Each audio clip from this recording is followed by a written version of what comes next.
बिस्मिल्लाहिर्रहमानिर्रहीम। अस्सलाम वालेकुम नाज़रीन, प्रोग्राम गोइंग अंडरग्राउंड में खुश आमदीद। मैं हूं आपका होस्ट बिलाल हैदर चट्ठा। नाज़रीन, नया साल 2023-2022 का इख्तिताम हुआ और एक नया साल 2023 में पाकिस्तान और हम सब और पूरी दुनिया शामिल हो गई। सबसे पहले साल का आगाज़ न्यूज़ीलैंड के अंदर हुआ और उसके बाद पूरी दुनिया ने एक एक करके हर मुल्क ने 2023 के अंदर अपनी अपनी एंट्री डाली। पाकिस्तान ने भी 2023 में एंट्री डाली और इस उम्मीद के साथ कि शायद पाकिस्तान के अंदर कुछ बेहतरी इस साल के अंदर आएगी।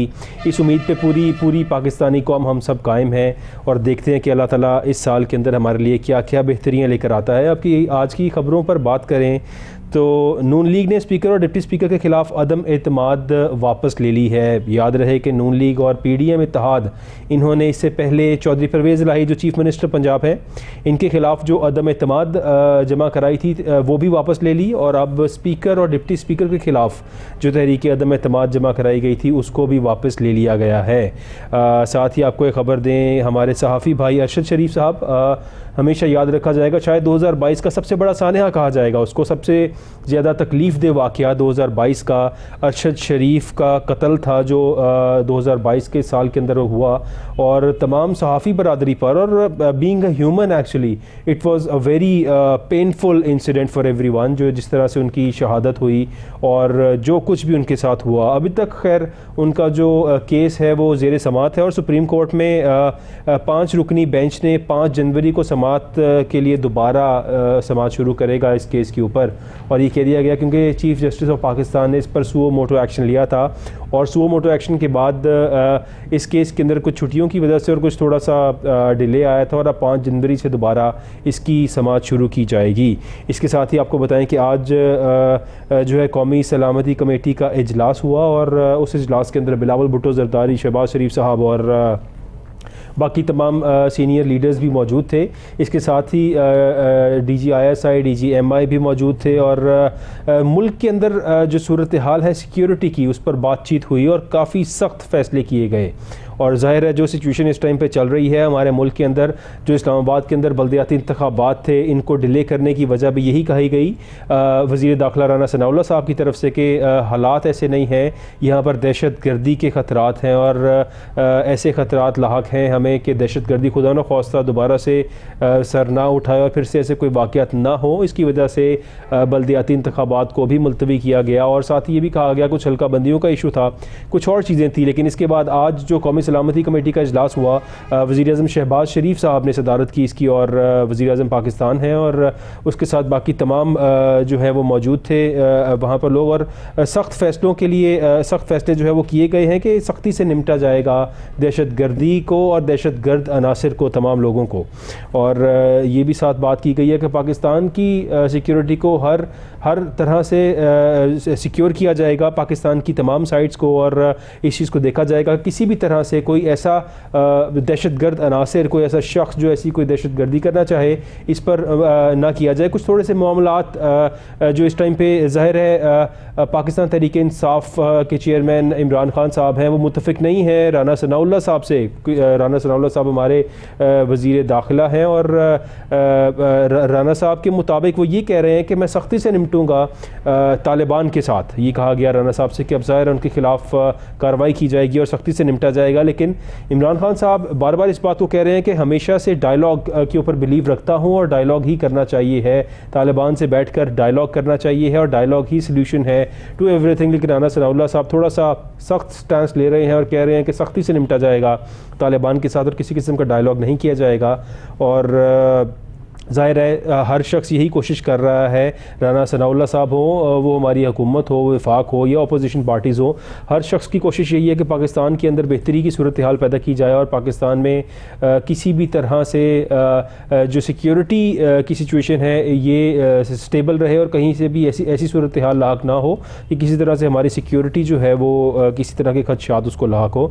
सब्तैन खान साहब की बात करें तो सब्तैन खान साहब ने कहा है कि आज जो थोड़ी सी बातें गर्दिश कर रही थी वो ये थी कि शायद अब असम्बली तहलील नहीं की जाएगी, जो अभी वक्ती सूरत हाल नज़र आ रही है। यही कही जा रही है कि शायद इमरान खान साहब भी थोड़ा सा स्टेप बैक हो गए हैं कि असम्बली तहलील नहीं करनी चाहिए, जबकि इमरान खान साहब बार बार इस बात पर इन्हसार कर रहे हैं कि असम्बलियाँ तहलील की जाएंगी।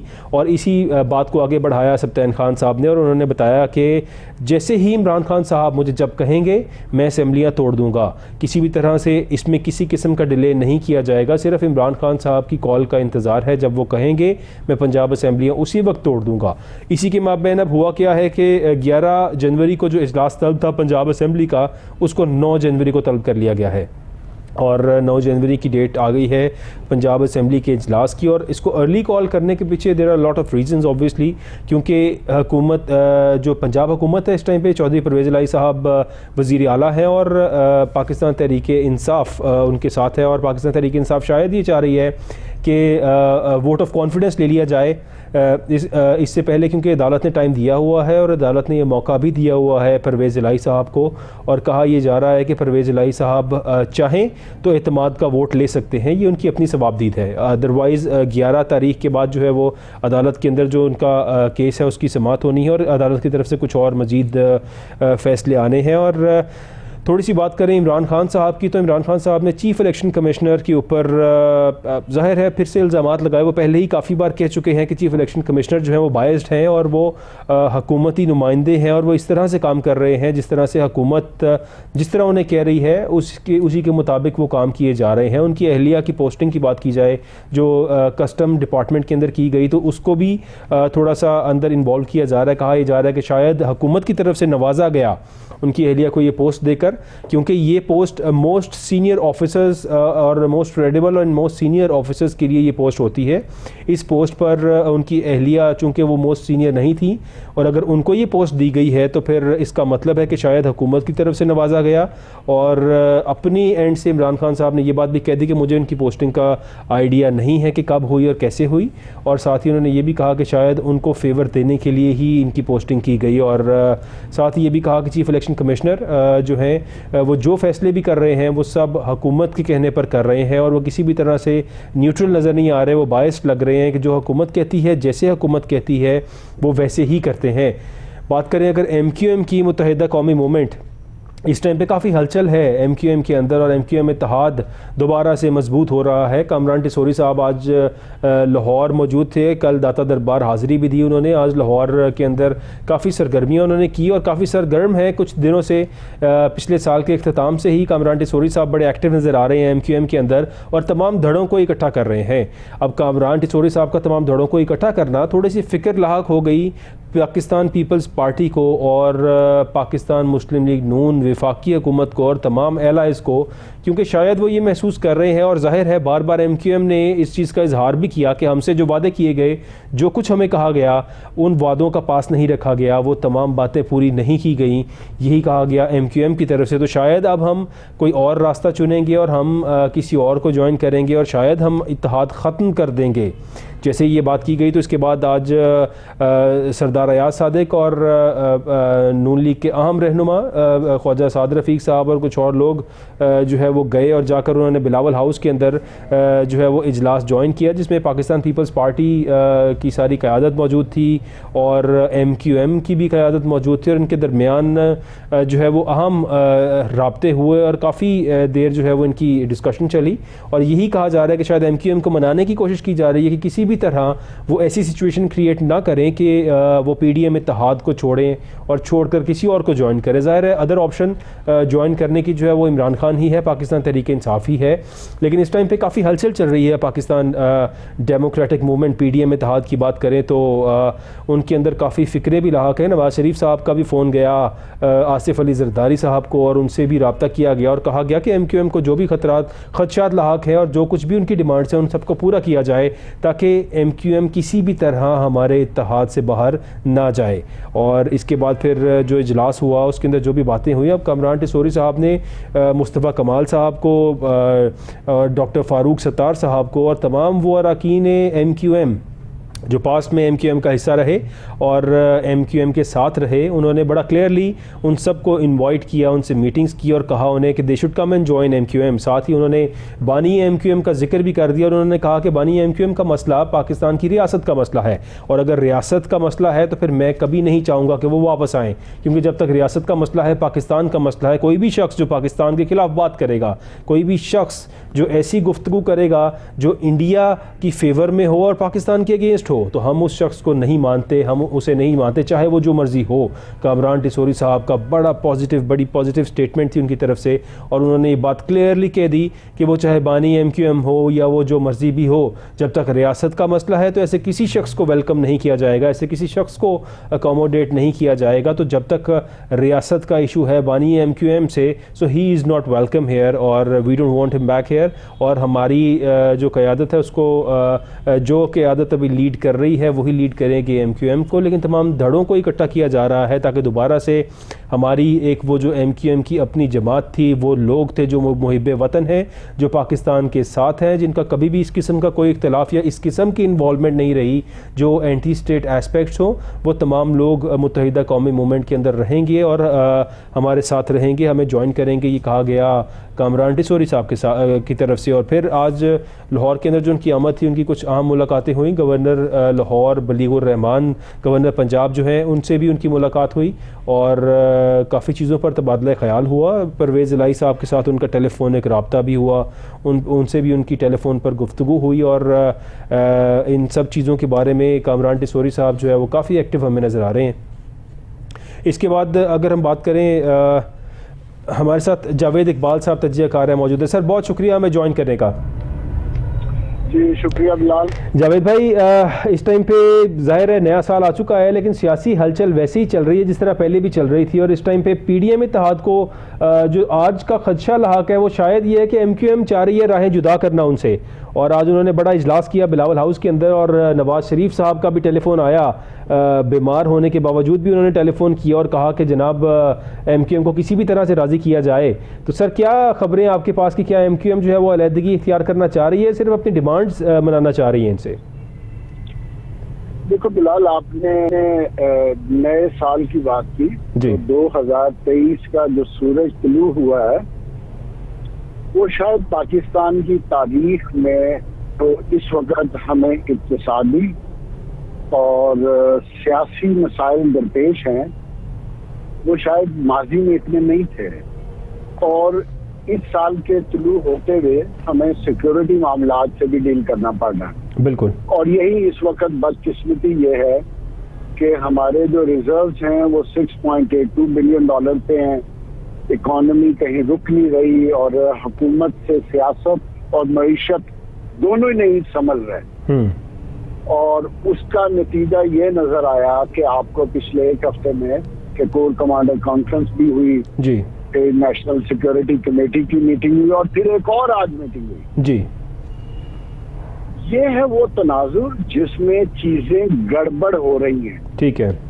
और जहां तक आपने बात की कि MQM की, तो अगर आप इसी मामले को इसी कॉन्टेस्ट में देखें तो MQM देखो पिछले 30-35 सालों से जब से मैंने होश संभाला है ये हमेशा इक़्तिदार में रहे। बिल्कुल। अच्छा, इनका तरीकाकार हमेशा से ही डिफरेंट रहा। डिफरेंट ये रहा कि जैसे ही हुकूमत का टाइम पीरियड कंप्लीट हो रहा होता है तो ये उस वक्त बैड कॉप बनने की कोशिश करते हैं। अच्छा, बैड कॉप भी बनते हैं साइयों के हुक्म। ठीक है। जब साईं हुक्म करते हैं तब ये बैड कॉप बन जाते हैं, इन्होंने ट्विस्ट मारना होता है। वरना जब इक़्तिदार में होते हैं तो सो रहे होते हैं, मजे ले रहे होते हैं, एंजॉय कर रहे होते हैं, फंड दे रहे होते हैं। उस वक्त ना इनको अवाम की परवाह होती है ना किसी चीज की। इसलिए अगर अब आप देखेंगे तो अब ये बात कर रहे हैं कि मर्दमशुमारी करवानी है, हल्का बंदियां नहीं हुई, हमारे जो हमारे साथ जो डिमांड की गई थी वो पूरी नहीं हो रही।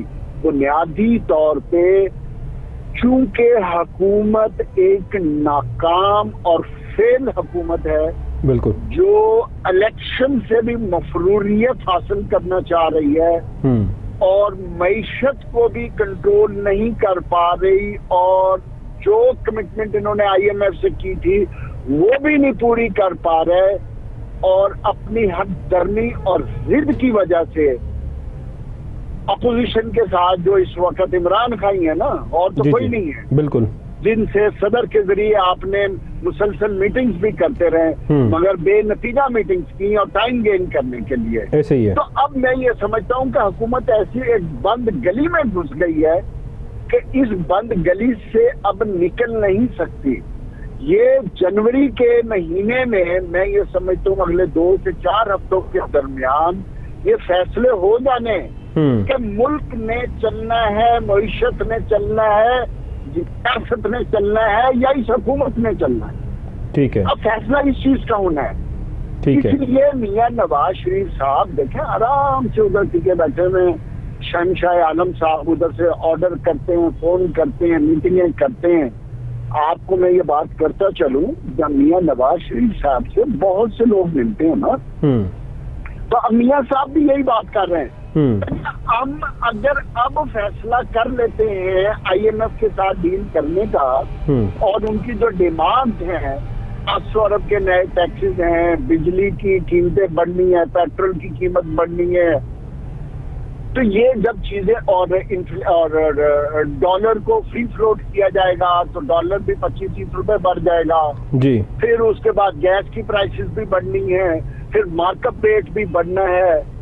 तो देखो ये सारी चीजें करनी पड़ेंगी, तो फिर एक तूफान आएगा। बिल्कुल, महंगाई का तूफान। याद करो, आपको कुछ 300 बिलियन या 200 अरब रुपया आपने डेवलपमेंट फंड से भी काटना है, खत्म करना है वो भी। तो देखो कि फिर क्या इस हुकूमत की लेजिटिमेसी और क्रेडिबिलिटी कहाँ खड़ी होगी।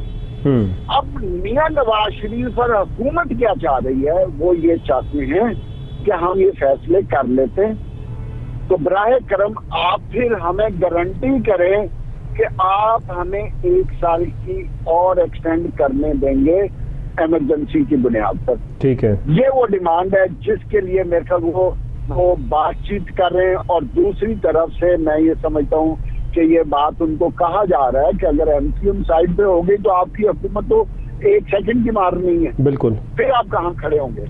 तो ये वो तमाम इस वक्त सियासत हो रही है, और मैं जाती तौर पे इस चीज के हक पे हूँ कि पाकिस्तान और पाकिस्तान के बेहतर मफाद के लिए किसी पॉलिटिकल पार्टी, किसी भी पॉलिटिकल पार्टी, उसकी किसी भी जिद के आगे पाकिस्तान और पाकिस्तान की आवाम को घुटने नहीं टेकने चाहिए, चाहे वो इमरान खान हो, चाहे वो नवाज शरीफ हो, चाहे आसिफ जरदारी हो।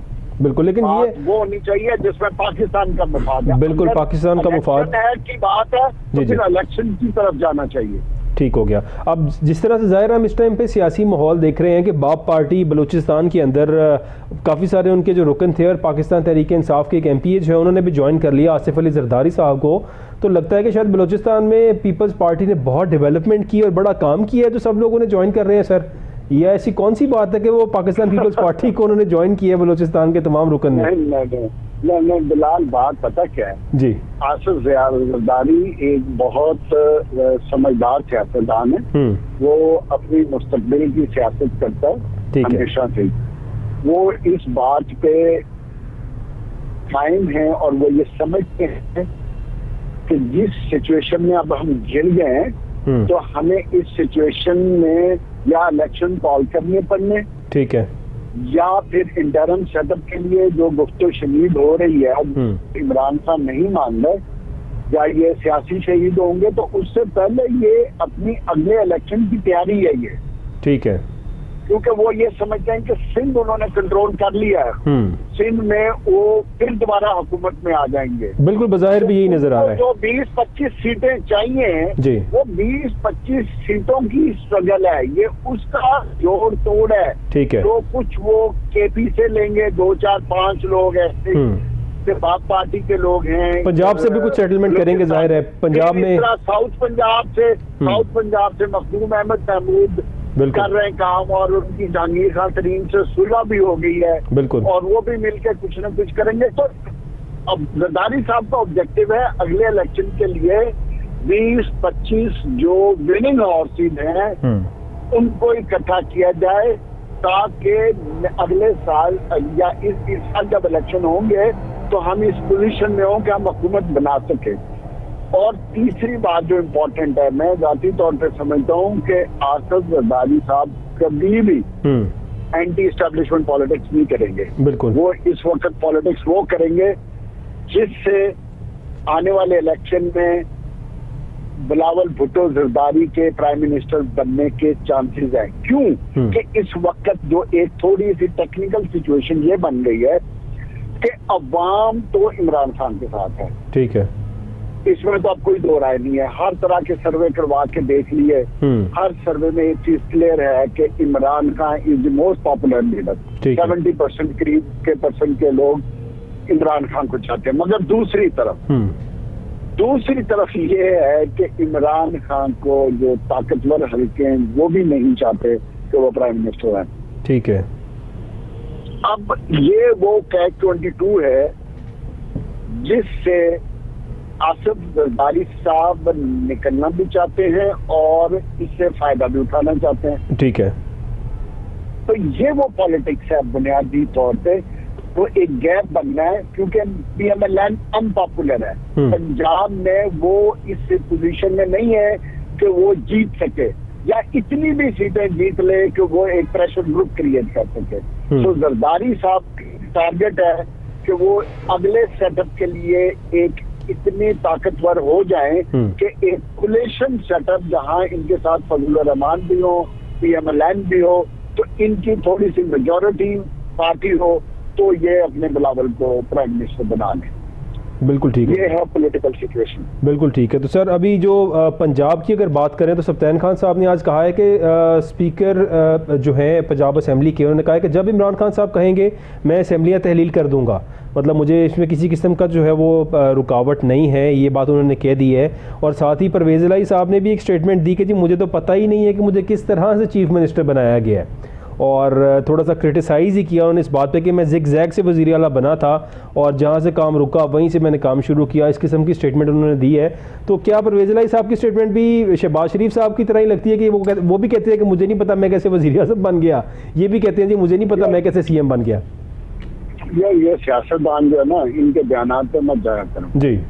उसकी वजह ये है कि ये सियासतदान सिर्फ अपने मतलब और अपने इक़्तिदार में आने के लिए बयानात देते हैं।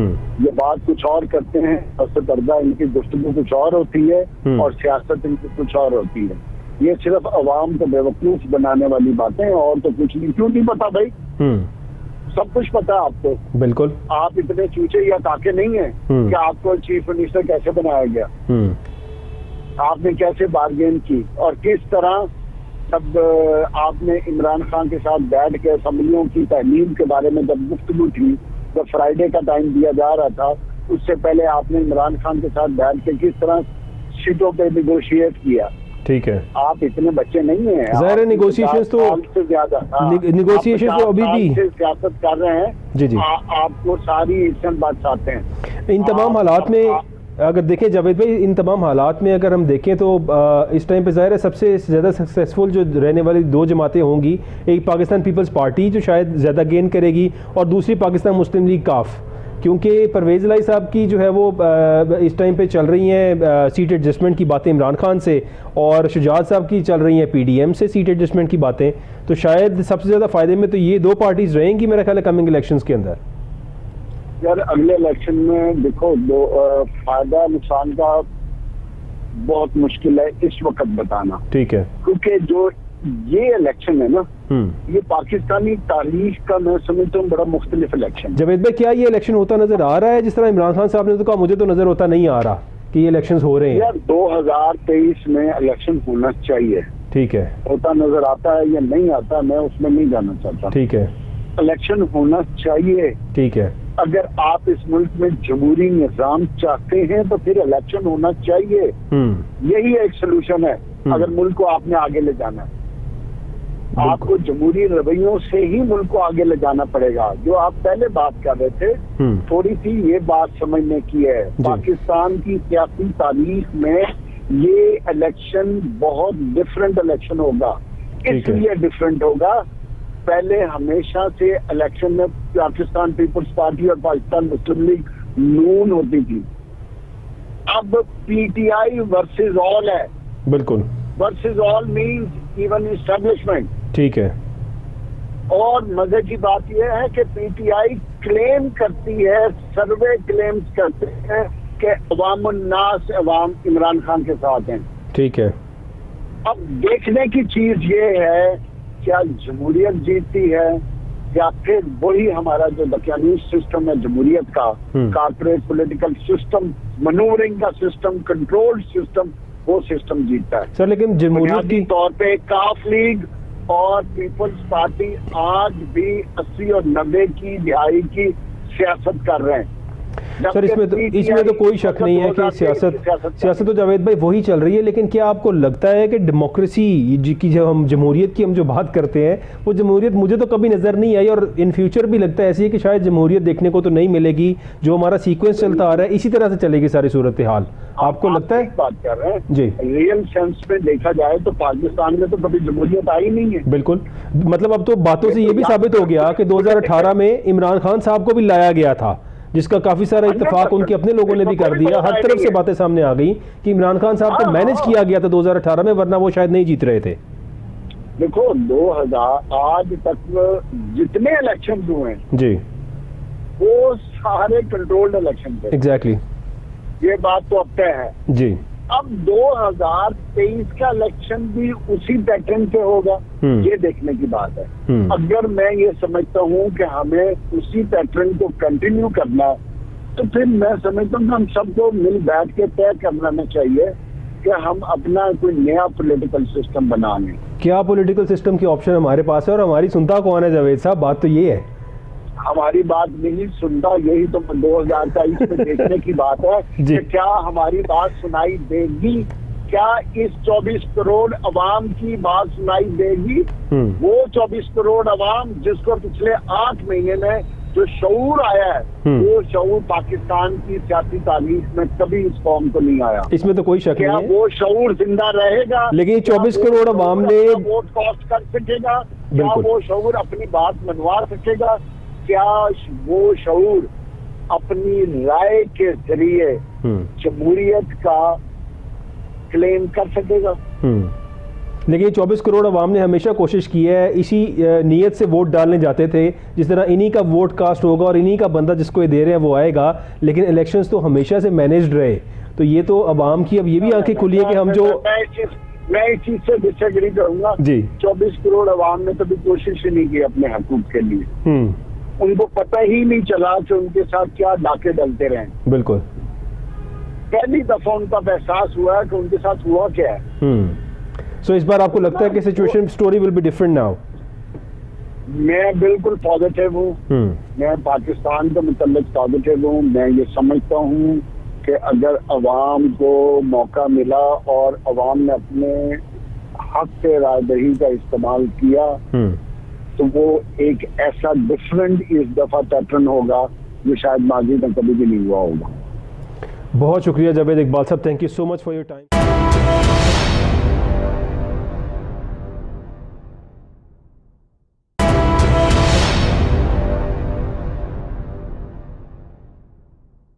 पॉजिटिव अच्छी बातें जावेद ने बताई और काफ़ी सारी इन्फॉर्मेशन दी, और जाहिर है कह रहे हैं कि अवाम में जो शऊर देखा जा रहा है इस बार ऐसा लगता है कि इलेक्शंस के अंदर अवाम जो है वो कुछ नया पाकिस्तान के अंदर लेकर आएंगे और कोशिश यही की जाएगी कि शायद जमहूरियत, जिसका हमेशा से पाकिस्तान में जिक्र किया जाता है, कहा जाता है कि शायद we are a democratic country, लेकिन हम कभी भी देखें और किसी भी इलेक्शंस को देखें जो हमारे तमाम इलेक्शंस पास्ट में हुए हैं, तो उसके बाद बातें यही खुलती हैं कि शायद वो इलेक्शंस मैनेज किए गए थे। और अब रिसेंटली भी ये सब बातें सामने आ चुकी हैं। कोशिश ये की जा रही है कि शायद इस बार इलेक्शंस को मैनेज ना किया जाए और अवाम अपने हक़ रहे दही को इस्तेमाल करें और उनके दिए गए वोट के मुताबिक उन्हीं का नुमाइंदा जिसको वो चुने, वो नुमाइंदा सामने आए हो सकता है पाकिस्तान में इस बार ऐसा हो। यही पॉजिटिविटी 2023 के अंदर एक नई उम्मीद के साथ कोशिश की जा रही है।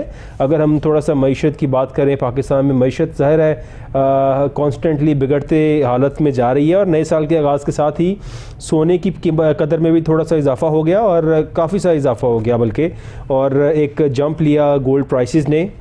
इसी तरह स्टॉक एक्सचेंज की बात करें तो स्टिल मंदी की तरफ जा रही है, और डॉलर की कीमत भी वहीं पर है, किसी किस्म की कमी जो है वो नज़र नहीं आ रही। इसाक डार साहब तशरीफ़ लाए थे और उन्होंने प्रेस कॉन्फ्रेंस की और ये बताया कि तेल की कीमतों में ओगरा की समरी आई है कि बढ़ाई जाएँ, पेट्रोलियम मसनूआत को इंक्रीमेंट किया जाए, लेकिन इसमें इंक्रीमेंट नहीं किया जाएगा और इसको यहीं पर जो है वो सस्टेन किया जाएगा तमाम प्राइसेस को, उन्होंने ये बताया। और गरीब का एहसास करते हुए उन्होंने सारी बातें की कि ज़ाहिर है जो केरोसिन ऑयल है, जो बाकी लाइट डीज़ल है, बाकी चीज़ें हैं जो गरीब के इस्तेमाल की चीज़ें हैं, इनको महंगा नहीं किया जाएगा क्योंकि इस टाइम पे हालात बहुत मुश्किल हैं, और इन मुश्किल हालात के अंदर किसी भी तरह से आवाम को रिलीफ़ दिया जाएगा। इसाक डार साहब की तरफ से ये बातें की गई। और साथ ही ज़ाहिर है हमारे मुल्क के अंदर कौमी सलामती का जो आज फिर से इजलास हुआ, एक हमें जावेद इकबाल साहब ने भी बताया कि इस टाइम पर सबसे बड़ा मसला हमारे मुल्क के साथ ज़ाहिर है सियासी और इक़्तिसादी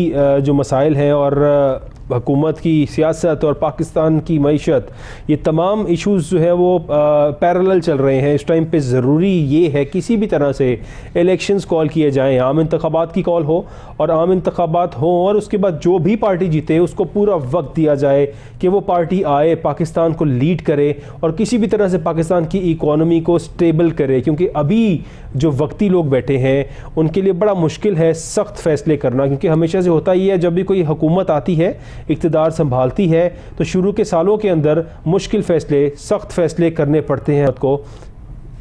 हमारे साथ माहिर मौशत मौजूद हैं डॉक्टर कैस असलम साहब। डॉक्टर साहब बहुत शुक्रिया हमें ज्वाइन करने का। सर जी सर। डॉक्टर साहब 2023 के अंदर हम आ गए हैं सर। जी डॉक्टर साहब आपको आवाज़ आ रही है? डॉक्टर कैस असलम साहब हमारे साथ मौजूद है। डॉक्टर साहब आपको आवाज़ आ रही है? हाँ जी आ रही है। अच्छा सर 2023 में आ गए हैं हम, और हमारी मईशत जो है आज फिर से सोने की कदर में इजाफा हो गया, और रुपए की कदर जो है वो किसी भी तरह स्टेबल होती नज़र नहीं आ रही। सर आपकी क्या व्यूज़ है कि क्या कुछ स्टेबिलिटी इस कमिंग ईयर में हमें नज़र आएगी किसी साइड से? सर देखिए, जब तक पॉलिसी ही नहीं होगी तो स्टेबिलिटी कैसे आएगी? बात यह है कि खुद कह रही है कि अफगानिस्तान जा रहा है, असल तो कह रही है कि अफगानिस्तान के थ्रू लोग जो हैं वो भेजते हैं पैसे। बिल्कुल। तो स्टेबिलिटी कैसे आएगी? आपका इंटरेस्ट रेट जब 16% होगा तो इन्वेस्टमेंट करेगा, वो पैसा डॉलर में कन्वर्ट होता है, वो महंगा रहता है।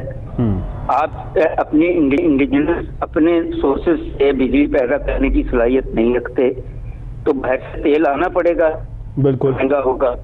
आप बच्चों को किसी किस्म की स्किल्स, किस किस्म, मैं गरीब आदमी के बच्चों की बात कर रहा हूँ, ठीक है, नहीं देते आप तो फिर उनकी प्रोडक्टिविटी कहाँ रहेगी? आधे से ज्यादा की पॉपुलेशन तो अनपढ़, तो आप उससे नहीं करना चाहते हैं। मुल्क कई जहाँ एग्रीकल्चर होती है वो डूबा हुआ है।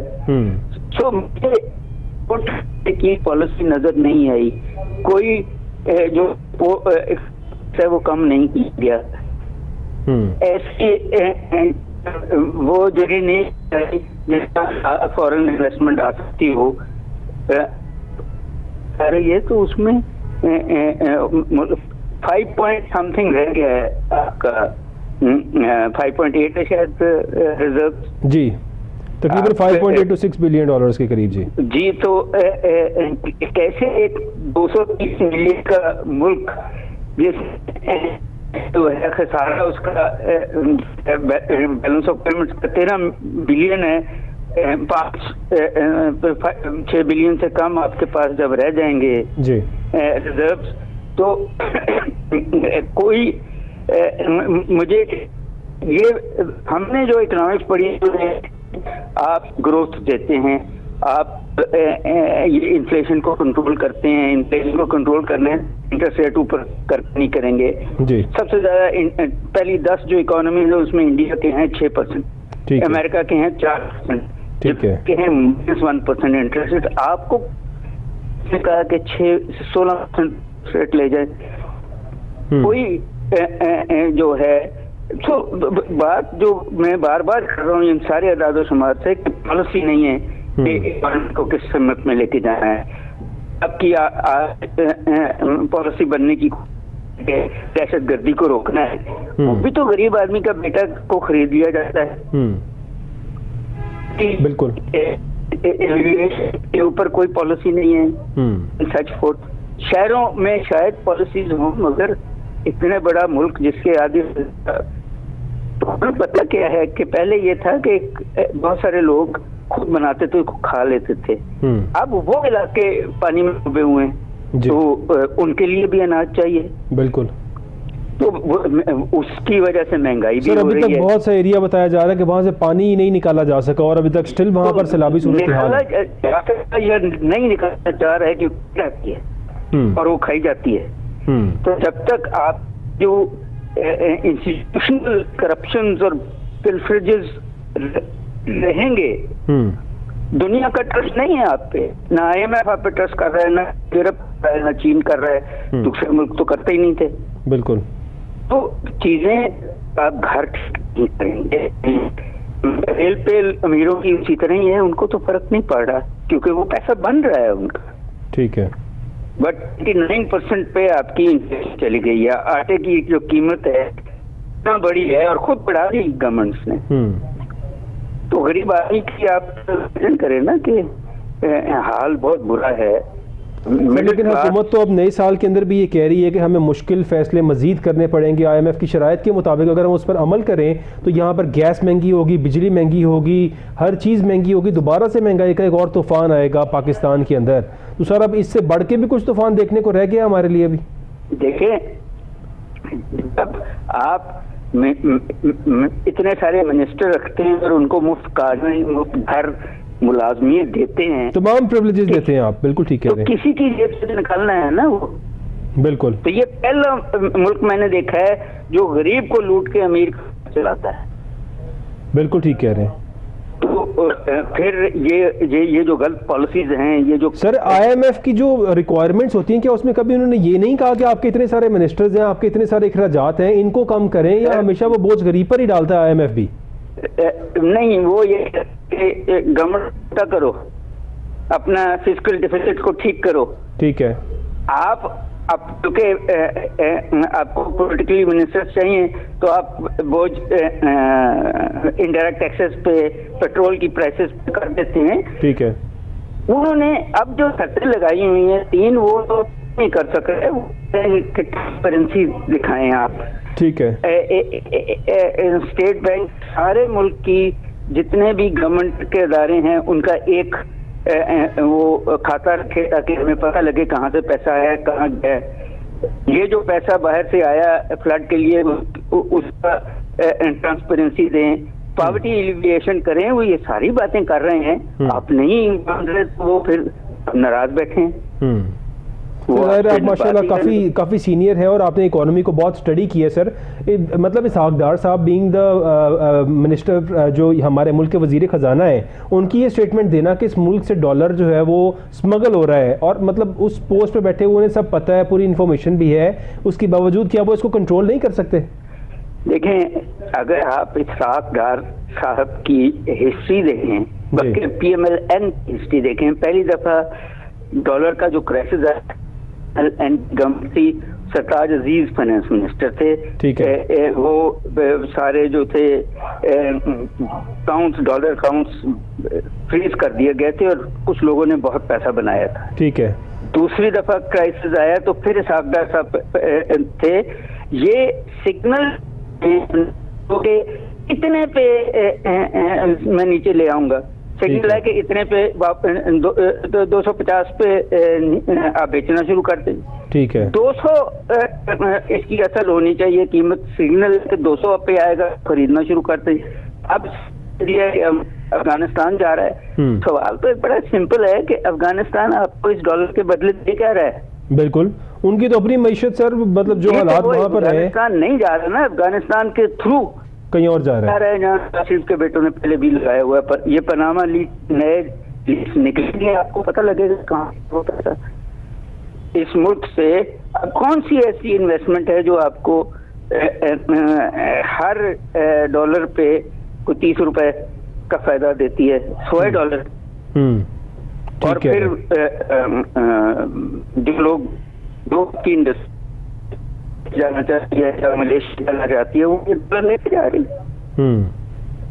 क्योंकि जाहिर है सर, यहाँ मनी एक्सचेंजेस की भी अगर बात करें, मैंने भी काफ़ी सारी रिसर्च की मनी एक्सचेंजेस पे, तो हर मनी एक्सचेंज वाला इस टाइम यही कह रहा है कि डॉलर अवेलेबल नहीं है और हर बंदा पाकिस्तानी रुपये को कन्वर्ट कर रहा है किसी भी फॉरेन करेंसी के अंदर। डॉलर अवेलेबल हो, वो पाउंड हो, यूरो हो, इवन दिरहम हो, जो भी हो, यहाँ पर किसी भी मनी एक्सचेंज के पास खास फॉरेन करेंसी अवेलेबल नहीं है सर। इस स्पीड पर लोग पैसा चेंज करवा रहे हैं। यहाँ के अमीर आदमी अब यूरोप में घर लेना चाहते हैं, नेशनलिटी मिलती है, टर्की दे तैयार है, अमेरिका देने को तैयार है, इंग्लैंड देने को, जिस मुल्क में भी आप इन्वेस्टमेंट करें एक प्रॉपर सर्टेन अमाउंट रखी हुई है, वो आपको नेशनलिटी देते हैं। तो ये पता लग गया है। तो ये तरीके हैं ना कि नेशनलिटी हो, घर हो, ताकि फिर इमिग्रेशन अप्लाई करता है तो यहाँ से भाग जाए। ठीक है, मगर जिन्होंने मेरे जैसे आप जैसे लोगों ने यहाँ रहना है, उनका क्राइसिस है। और ये क्राइसिस तो बेयर भी हमें ही करना पड़ेगा, यहाँ की आवाम को ही करना पड़ेगा ना। गरीब आदमी का क्राइसिस तो है ही है, अब हमारा क्राइसिस भी है। ये बहुत शुक्रिया डॉक्टर कैसे जो है वो अब लोअर मिडिल क्लास में तब्दील हो रही है। सेविंग्स नहीं है अब लोगों के पास। Thank you so much. तो वो एरोड हो रही है ना, जब आप हर चीज डॉलर में भाव कर रहे हैं। जी बिल्कुल। तो फिर आपको जो मिलते हैं। Thank you so much for your time doctor साहब, शो का टाइम खत्म हो गया sir. Thank you so much for your time. I have to wrap up the show sir.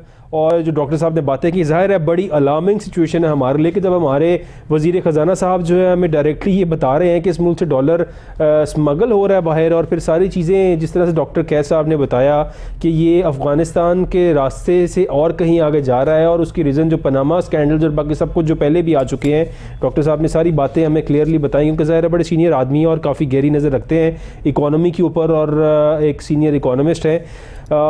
इस मुल्क के अंदर बेहतरी इसी तरह से आ सकती है कि एज सून एज़ पॉसिबल यहाँ पर इलेक्शंस कराए जाएं और डेमोक्रेटिकली कोई गवर्नमेंट आए जो आकर यहाँ पर तमाम इस बर्डन को बेयर करे। क्योंकि अभी वक्ती जो हुकूमत है वो इस बर्डन को बेयर नहीं करना चाहती, इसीलिए टेक्नोक्रेट सेटअप की बातें की गई।